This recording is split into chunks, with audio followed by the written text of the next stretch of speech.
Hello, hello, I'm coming. Hello, everybody. Good evening, I should say. It's been a really pretty day here in Texas. I don't know where you guys are from, and I certainly would like to know that because I think these installments are reaching further than they usually reach because I've had a lot of requests, I should say, friend requests, which is interesting to me. So they're not actually people from around here. So I think that's what I thought was interesting. So let me know you're here. Remember, I'm using a different streaming service so that I can come across a couple of platforms all at one time instead of having to copy and paste. So if you can let me know you're here, if the different streams are picking up the information, just type in your name real quick and I'll know, or even your name and where you're from, if you will. But if this is your first time here, let me tell you why you're here. I am a licensed professional counselor.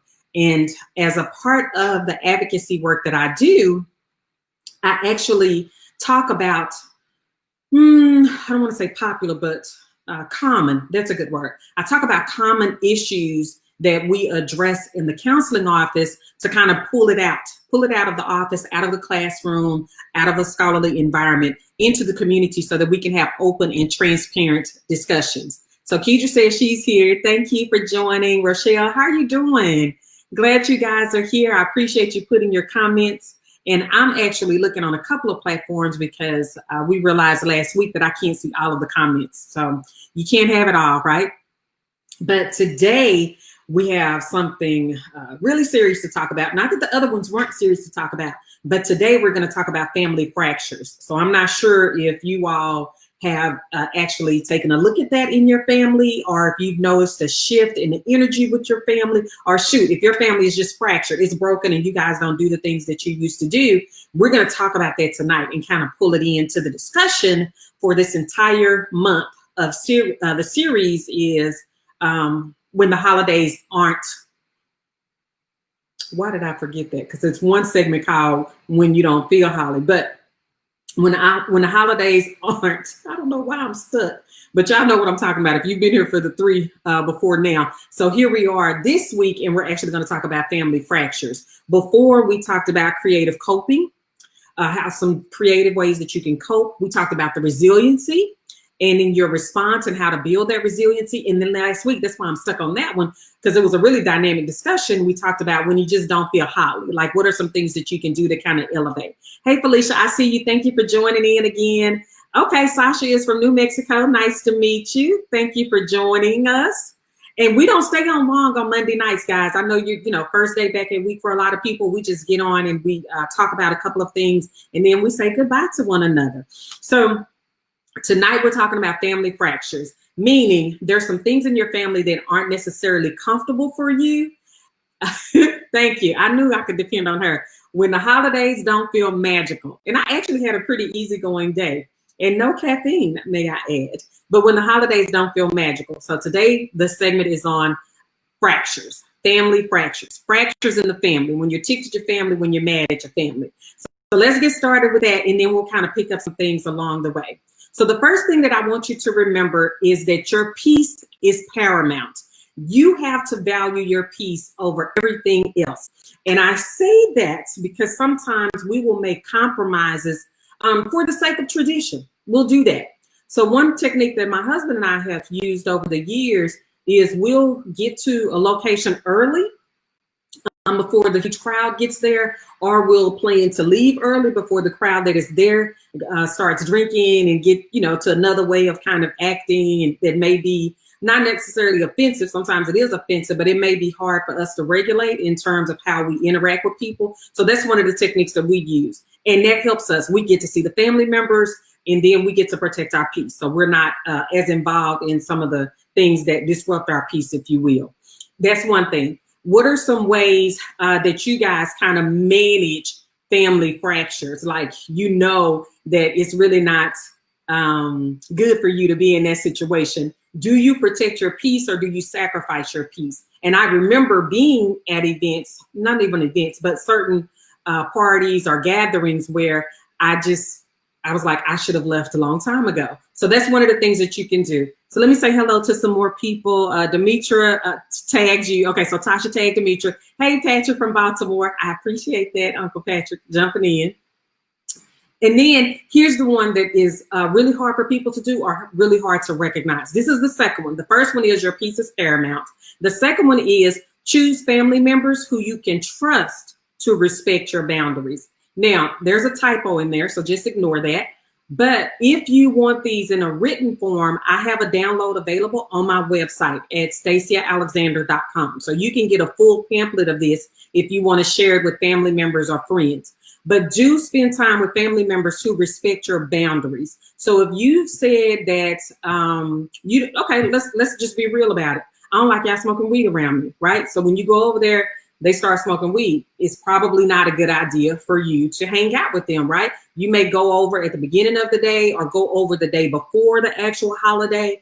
You may do some things so that you can enjoy their company, but not in the context of the celebration where they choose to do that thing that disrupts your boundaries or doesn't respect your boundaries. You will have some people that want to show movies to your kids that you don't feel comfortable with them seeing. They're not respecting your boundaries. I'm giving you guys some examples just so you can see how you can kind of get in there and really understand how someone would be disrespecting your boundaries. And here's the thing. This is what I tell people all the time.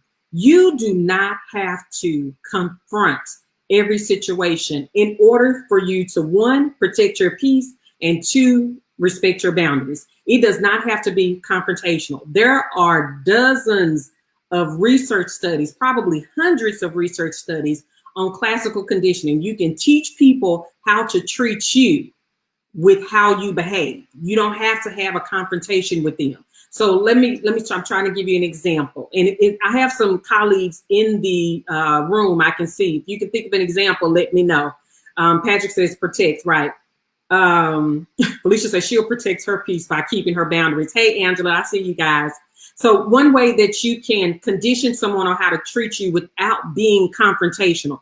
That one thing is when you come early. When you come early every year or every gathering and you leave once the gathering gets a little more hype than you feel comfortable with, or maybe a certain person comes over around the same time every night. You know, you have those latecomers. Maybe that person comes around the same time at every gathering. So the way that you would condition them is that you would just say, hey guys, it's been nice seeing you all. Look forward to seeing you the next time. And then you leave, you exit. That's it. You've protected your boundaries. You've respected your peace, or you've protected your peace and respected your boundaries without that confrontation. And then you move forward with the rest of your celebration. And you'll see what I'm talking about when I say the rest of your celebration, because I have a couple of more tips for you. So that was the first one and the second one. This third one is create traditions which sustain harmony. Okay. So watch this. We, in my family, we have really huge gatherings, which I thoroughly enjoy. Every Christmas Eve we start, Christmas Day we get together, we sing Christmas carols, we dance to all kinds of music, we play all kinds of games. We played Black Card Revoked a couple of times, and it was hilarious. And then on the day after Christmas, we get together. So that's one of the things that we enjoy doing, right?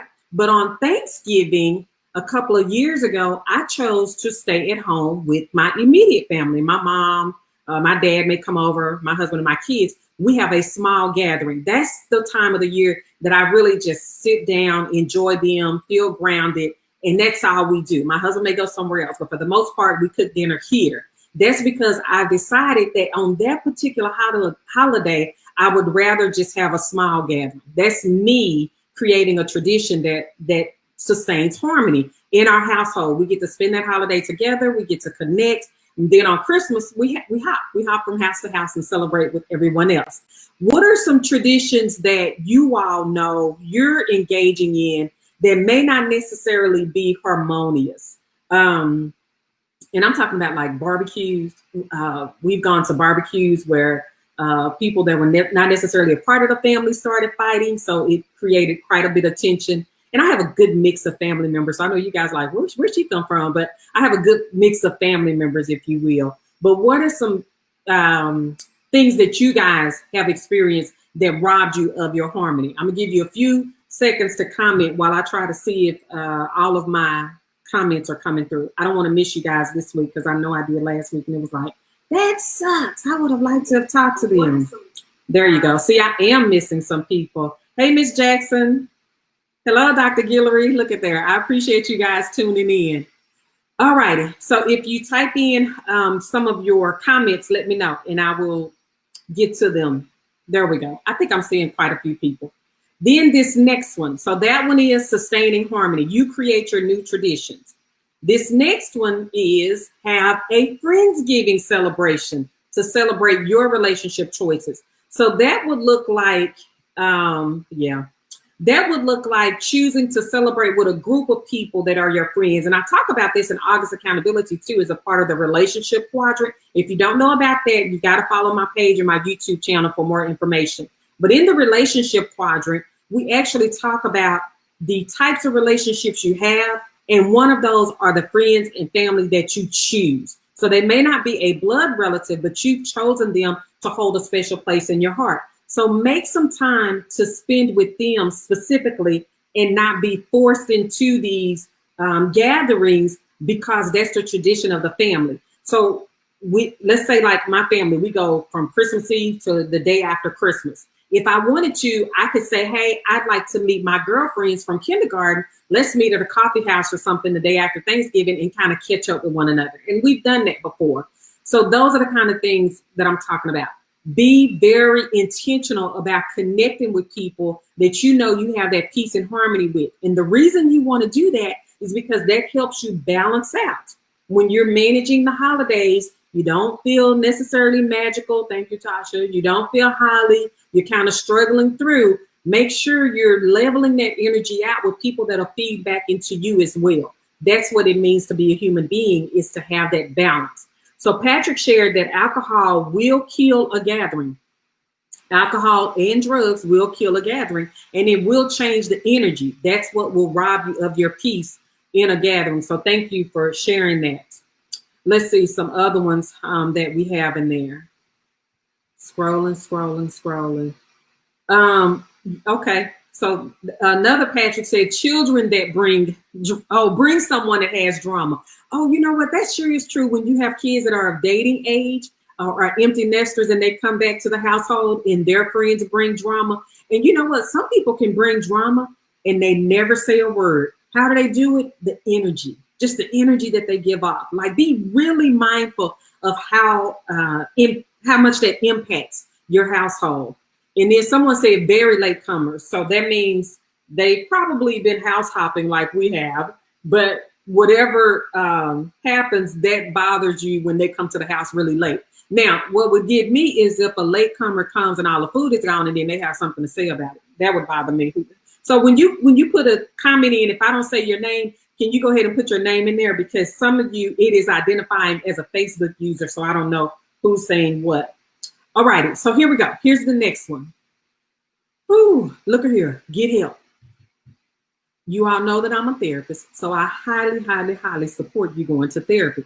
However, you can also talk to family members about going to therapy.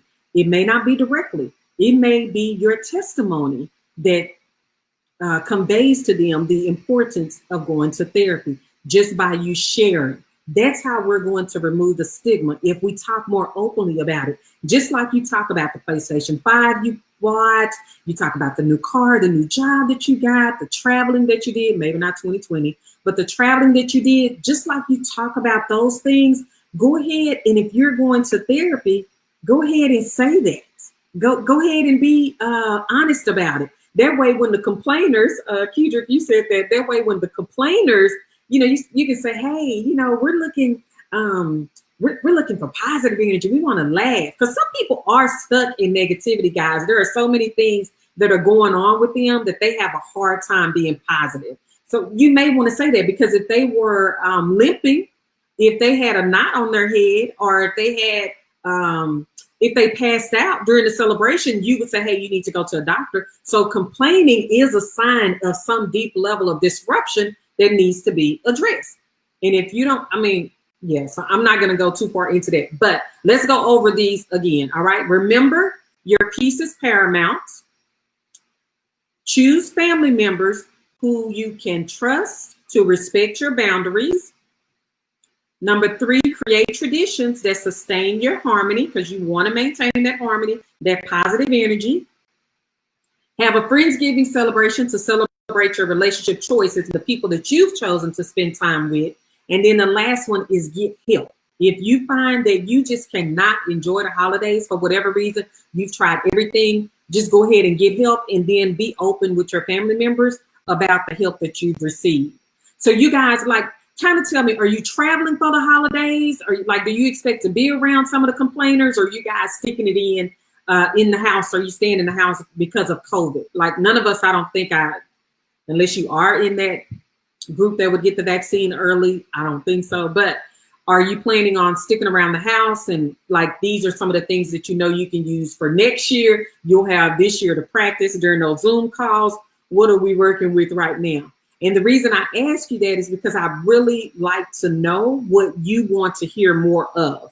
Next week will be the last installment of this series, and we'll be talking about really committing for yourself, really committing and finishing out the year. Not necessarily strong, but definitely focused on what you can do to bring your peace, like to move through these holidays. Because I know a lot of us are experiencing like the first holiday, first Christmas, first Thanksgiving without someone that we love. A lot of people lost loved ones and friends this year. And honestly, we've all lost a way of life. Like, even if you haven't significantly changed your routine, you have definitely changed your perspective on the world based on the things that we've been watching in the news and in our lives. So Felicia shared that she'll be staying in. Patrick is staying home. Oh, he said a couple of people will be coming by. Tasha said no celebration this year. I know they like, we're going to stay at home too, but it is just so different. Will you guys be doing any Zoom parties? We're thinking about doing one.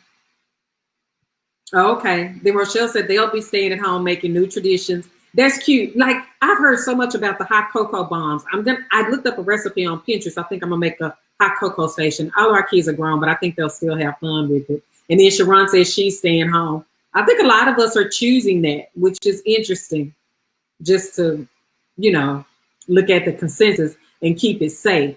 All righty. So like I said, I don't normally keep these too long. I appreciate you joining in tonight. If you have a prayer request and you want other people to do that for you, please feel free to put that in the comments, your prayer request. If they come up on my phone over here, I will mention them out loud. And the reason I say that is because so many people are having a hard time this season. I don't know if you guys realize that, or if anybody's calling you and telling you that, but please, even if you just choose a family to pray for that, their traditions have been significantly impacted either by family trauma, family fractures, or the things that are going on with COVID. Please take a moment to really intentionally pray for them and pray for their comfort and solace during this period as we move into the next year. So some people will be playing Zoom. Oh, you know what? Playing games on Zoom. I have seen that Kahoot. I've played that a couple of times. And then someone else said they'll be watching, Soul and Wonder Woman. What is Soul? And having dinner at home. Oh, are you talking about Soul Food, the movie? Okay, I don't know. She'll say it again. Kendra say it again. And then, okay, so we do have one prayer request, guys. Lady, she lost her mom this year on Thanksgiving. So and that could be a guy, I'm sorry. So let's be mindful of that. Write that down. And then definitely pray for the people who are starting new traditions, because it's a shift. It's a shift in thinking. Let's see. Anybody else have prayer requests before we close it out? And if you want to put your name up for us to pray for your mom, you're welcome to, because we can't see it on here. And then, these are new cartoons. Oh, okay. Soul is a new animated cartoon. We have a mom of a 4th grader in the house. So I'm gonna have to check that out. Because Taylor and I watched Jingle Jangle. Did y'all watch that? Okay. So no more prayer requests are coming in. If they come in after we hang out, they'll still show up in the chat. That's the good thing. So make sure you join me next Monday for the final installment of this December series. And then I'm going to shift gears for 2021. I have some goals that I'll be talking to you all about. And if you have not already, please help me to reach my goal of getting 200 YouTube subscribers by the end of 2020. Is that doable? I believe so. I'm at 183, I think. So if each one of you go subscribe tonight, that will get me closer to my goal. I appreciate you joining me. If you just, like this is your first time, I love to give information all about mental health advocacy. So if you have a topic you want me to talk about, please, please, please just shoot me a quick message. I do answer my messages on Messenger. Or if you want to go to my website and ask for more information, there's a way to do that as well. I'm Dr. Stacia Alexander, America's #1 success therapist. Reason being, because I am the only one that talks about the emotionality of success. Being successful has an emotional portion of the journey, and we want to have those authentic conversations to help us move through that process easier, if you will. Thank you guys for joining me. I appreciate it. I'll see you next Monday. Bye-bye.